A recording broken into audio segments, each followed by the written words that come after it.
আসসালামু আলাইকুম। আজকের আলোচনা করছি মহিলাদের প্রস্রাব ঝরার অনেকগুলো কারণ আছে, কিন্তু আমি একটি বিশেষ কারণ নিয়ে আলোচনা করব, যাকে আমরা মেডিকেলের ভাষায় বলি ভিভিএফ, ভেসিকো ভ্যাজাইনাল ফিস্টুলা। এটি হলো মূত্রথলি এবং মাসিকের রাস্তা। মূত্রথলি থাকে মাসিকের রাস্তার সামনের যে দেয়াল আছে এরও সামনের দিকে।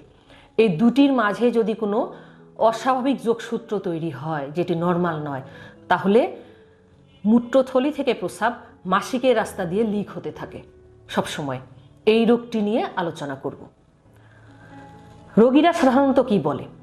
বেশিরভাগ সময় রোগীরা আসে কি, যে আমার একটি অপারেশন হয়েছে ম্যাডাম, সিজার হয়েছে অথবা জরায়ুর অপারেশন হয়েছে, ওর 5-7 দিন পর থেকেই আমার মাসিকের রাস্তা দিয়ে অনবরত প্রস্রাব ঝরছে।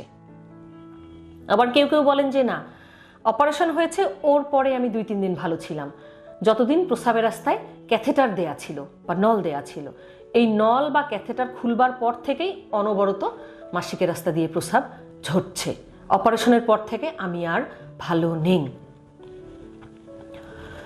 এখন মেডিকেলের ভাষায় একে আমরা বলি ভেসিকো ভ্যাজাইনাল ফিস্টুলা।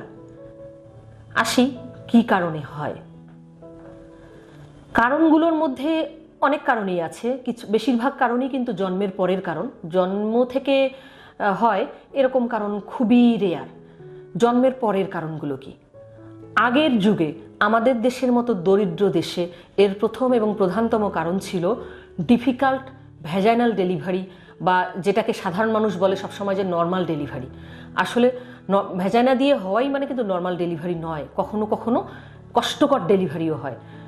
যে সময়গুলোতে আধুনিক চিকিৎসা পদ্ধতি ছিল না, মানুষ চিকিৎসা সেবা নিতে হাসপাতালে যেত না, প্রলংড লেবার অথবা কখনো কখনো অবস্ট্রাক্টেড লেবার আমরা বলি, বাচ্চার মাথা বড় তারপরও নর্মালি চেষ্টা করা হচ্ছে, সে সকল ক্ষেত্রে বাচ্চার মাথা দিয়ে যে আমাদের যে পিউবিক বোন বা হাড় আছে এর মধ্যবর্তী স্থানে মূত্রথলি এবং ভ্যাজাইনাল ওয়াল চাপ খেয়ে থাকতো দীর্ঘক্ষণ, যে কারণে রক্ত সাপ্লাই কমে যেত। কমে যাওয়ার কারণে দেখা যেত বাচ্চা হবার কিছুদিন পর থেকে ওই জায়গাটি পচে ক্ষয়ে পড়তো এবং একটি যে কমিউনিকেশন তৈরি হতো বা যোগসূত্র তৈরি হতো যোনিপথের সাথে বা ভ্যাজাইনার সাথে মূত্রথলির, যেদিক দিয়ে কনস্ট্যান্ট ইউরিন লিক হতো। এটি আগে বেশি হতো। বর্তমানে যে কারণটি সবচেয়ে বেশি সেটি হচ্ছে অপারেশনের পরে। কমনলি কোন কোন অপারেশনের পরে হয়? বেশিরভাগ ক্ষেত্রে অপারেশনের পরে 7 থেকে 10 দিন পর বা 5 থেকে 7 দিন পর অথবা ক্যাথেটার খোলার পর রোগীরা বলেন যে আমার মাসিকের রাস্তা দিয়ে অনবরত প্রস্রাব ঝরছে। এটি হয় সবচেয়ে বেশি হয় জরায়ুর অপারেশনের পরে, সিজারিয়ান সেকশনের পরে, ডিএনসির পরে। এরপরে আসি মাসিকের রাস্তা দিয়ে যে কোনো অপারেশন, আমাদের নিষ্পেটের বা তলপেটের যে কোনো অপারেশন, সেটা যে কোনো কারণেই হোক, যদি ভ্যাজাইনাল ওয়াল এবং মূত্রথলি দুটি আঘাতপ্রাপ্ত হয়, সেটি ডিরেক্ট কাটার মাধ্যমেই হতে পারে, অথবা কখনো কখনো আমরা পুড়িয়ে দেই রক্ত বন্ধ করার জন্য বা রক্তপাত বন্ধ করার জন্য, সেভাবে টিস্যু ক্ষতিগ্রস্ত হতে পারে, অথবা আমাদের সেলাইয়ের মধ্যে পড়ে যেতে পারে, এভাবেও হতে পারে। হলে এই ধরনের যে কমিউনিকেশন তৈরি হয়ে একই ঘটনা ঘটার মাধ্যমে ভ্যাজাইনা দিয়ে প্রস্রাব আসতেই থাকে।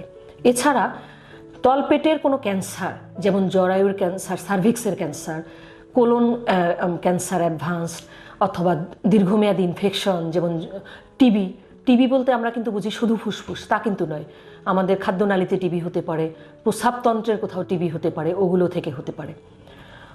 ক্রনস ডিজিজ থেকে হয়, আর ক্যান্সারজনিত কারণে হতেই পারে।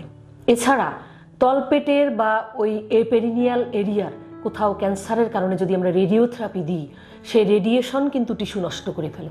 সেক্ষেত্রেও কমিউনিকেশন তৈরি হয়ে একটা পথ তৈরি হয়, তখন প্রস্রাবের থলি থেকে প্রস্রাব মাসিকের রাস্তা দিয়ে লিক হতে থাকে। উপসর্গ কি? উপসর্গ তো অলরেডি বলেই ফেলেছি যে কনস্ট্যান্ট প্রস্রাবের রাস্তা দিয়ে প্রস্রাব লিক হতেই থাকবে। যদি অনেক সময় ফুটো খুব ছোট হয়, সেক্ষেত্রে রোগীরা বলেন কি যে আমার পানির মতো প্রস্রাব সারাদিন একটু একটু পরে, কিন্তু আমি আবার নর্মালিও প্রস্রাব করতে পারি। দীর্ঘদিন ধরে এরকম প্রস্রাব ঝরতে ঝরতে প্রস্রাবের রাস্তা এবং ওর চারপাশের জায়গাটি একদম স্যাঁতস্যাঁতে হয়ে যায়, ফাঙ্গাল ইনফেকশন হয়, স্কিনটা নষ্ট হয়ে যায়। এছাড়া রোগী সামাজিকভাবে তো হেয় হনই, উনি কোথাও যেতে পারেন না, নামাজ পড়তে পারেন না, কোনো পারিবারিক প্রোগ্রামে যেতে পারেন না, ফ্যামিলি লাইফও হ্যাম্পার্ড হয়ে যায়। এরপর আসি তাহলে আমরা কি করব। আমরা ইউরোলজিস্টের কাছে তো যাবই, তার কাছে গিয়ে আমরা সঠিক পরামর্শের জন্য যাব। কেন? কারণ এ রোগ হলে আমরা কি করব সেটির জন্য আমাদের কতগুলো পালন করবার বিষয় আছে। যেমন যদি এটি আঘাতজনিত কারণে হয়, যেমন বিশেষ করে অপারেশনজনিত কারণে, সেক্ষেত্রে যদি অন অপারেশন টেবল এটি বোঝা যায়, তাহলে কিন্তু ইউরোলজিস্টের হেল্প নিয়ে সঙ্গে সঙ্গে রিপেয়ার করার চেষ্টা করা যায়। তবে যদি দেরি হয়ে যায় অলরেডি কয়েকদিন, সেক্ষেত্রে কিন্তু সঙ্গে সঙ্গে এটি রিপেয়ারের চেষ্টা করা যাবে না। যদিও রোগীরা খুব অস্থির হয়ে যান যে না আমার ঝরছে, আমি আর পারছি না, ম্যাডাম বা স্যার আমার অপারেশন করে দেন, কিন্তু ওনাকে আশ্বস্ত করতে হবে যে মা আপনি 3 মাস বা 6 মাস অ্যাটলিস্ট অপেক্ষা করেন, 3 থেকে 6 মাস, যাতে যে জায়গাটা অপারেশনের কারণে ক্ষতিগ্রস্ত হয়েছে ওই জায়গাটার আগে হিলিংটা কমপ্লিট হোক, জায়গাটা রক্ত সাপ্লাই ফিরে আসুক, কতটুকু নষ্ট হয়েছে সেটা আগে ডিফাইন হোক, তারপরে আমরা অপারেশনে যাব। যদি রেডিয়েশনের কারণে হয় সেক্ষেত্রে বছরের মতো বা আরও বেশি অপেক্ষা করতে হয়। ক্যান্সারজনিত কারণে হলে সঙ্গে সঙ্গেই করবার কথা বলা হয়। তাই এই বিষয়গুলো গুরুত্বপূর্ণ, নিজে নিজে সিদ্ধান্ত নেওয়া যাবে না। এরপরে আসি যে আমরা চিকিৎসা কী। যদি আঘাতজনিত কারণে বা অপারেশনজনিত কারণে হয়, এবং এই যে আমি কমিউনিকেশন বা ফুটার কথা বললাম, এই ফুটো যদি ছোট হয়, যেটি মূত্রথলি এবং যোনিপথকে কানেক্ট করেছে বা যোগসূত্র তৈরি করেছে 3 মিলিমিটার বা তার কম, এবং সেটি যদি আঘাতজনিত কারণ হয়, অপারেশনজনিত কারণ, আমরা একটা প্রস্রাবের নল 2 থেকে 3 সপ্তাহ দিয়ে রাখি এবং সেই সাথে মূত্রথলিকে ঘুম পাড়ানোর কিছু ওষুধ দিয়ে রাখি। 3 সপ্তাহ পরে আমরা চেক করে যদি দেখি ক্যাথেটার খোলার পরে যে আর কোনো লিক নেই, তাহলে আলহামদুলিল্লাহ। কিন্তু যদি এর পরেও লিক থেকে যায়, তাহলে আমরা 3 থেকে 6 মাস পরে অপারেশন করে সেটিকে রিপেয়ার করে দিব। আর যদি এর থেকে বড় হয়, তাহলে আমরা অপারেশনের কথাই বলি সেই নির্দিষ্ট সময় পরে। এখন অপারেশনকে কিভাবে হয়? দুভাবে হয়।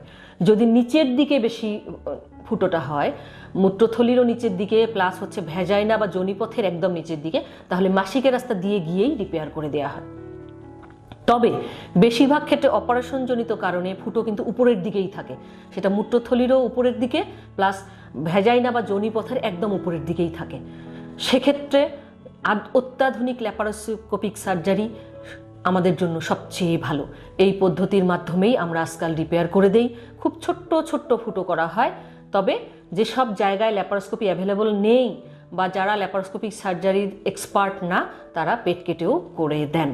ল্যাপারোস্কোপিক সার্জারির সুবিধা হলো খুব ছোট্ট ফুটো করা হয়, যে কারণে যে রোগী অলরেডি বিধ্বস্ত, একটা অপারেশন হয়েছে, প্রস্রাব ঝরছে, তাকে বড় কেটে ট্রমা না দিয়ে আমরা যদি ছোট ফুটো করে দিতে পারি, তার রিকভারিটা স্মুথ হয়, পেইন কম হয়, কসমেটিক্যালি বেটার, রোগী মানসিক স্বস্তিতে বেশি থাকেন এবং সাকসেস রেটও কিন্তু খুবই ভালো। তাই অপারেশনের পরে প্রস্রাব ঝরলে একজন ইউরোলজিস্টের কাছে গিয়ে সঠিক সিদ্ধান্ত নিয়ে সঠিক সময়ে অপারেশন করে এই বিব্রতকর দশা থেকে মুক্ত থাকবেন, ভালো থাকবেন। ধন্যবাদ। নিয়মিত স্বাস্থ্য বিষয়ক পরামর্শ পেতে আমাদের চ্যানেলটি সাবস্ক্রাইব করুন এবং বেশি বেশি লাইক ও শেয়ারের মাধ্যমে সবাইকে আমাদের সাথে সংযুক্ত হওয়ার সুযোগ করে দিন।